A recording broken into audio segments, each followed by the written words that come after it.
All right, we're here with Reece Saldana and Darin Naida, two of the micro sprint graduates. Reece, this is your debut at Attica. Darin, you made your debut last weekend here. But what's the transition like going from a micro sprint to a full-blown 410? I'll let you go first. It's crazy. In a micro sprint, you're in control a lot more.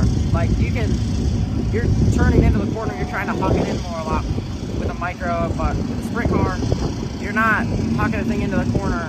It sits down on the left rear and it almost drives itself in, but then you just gotta, it's almost like you're along for the ride, just trying to keep control of the thing in the front end. The front end's really light, ton of power compared to a micro. It's crazy, it's way different. Yeah, I totally agree. It's what I struggle with right now. In a micro, you have like full control. It's honestly, to me, harder to steer a micro than a sprint car.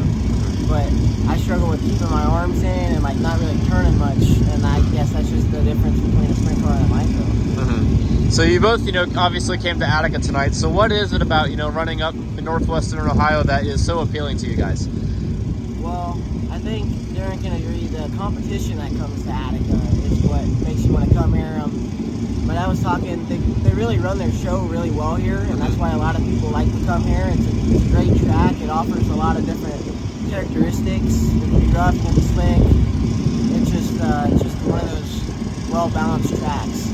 Yeah, I pretty much got the same thing to say as him. It's Attica, Fremont, toughest two places, one of the toughest two places in the country, in my opinion. I mean, they're both two different ends of the spectrum, but Attica, it's so tough. There's so much good competition here. It's super tough. Right. And you both have fathers that are very successful sprint car drivers. So how nice is it having them to kind of lean on when you go to new places for the first time? It's really nice. And I don't just have my dad, I have my Uncle Steve too. So they kind of both, my dad's raced here a lot more than my Uncle Steve, so I kind of rely on him a lot here.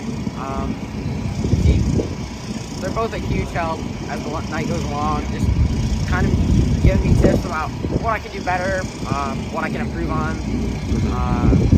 It's huge. I don't think without them I'd be as up to speed as I am so far. I agree and disagree. I think it's like a catch-22.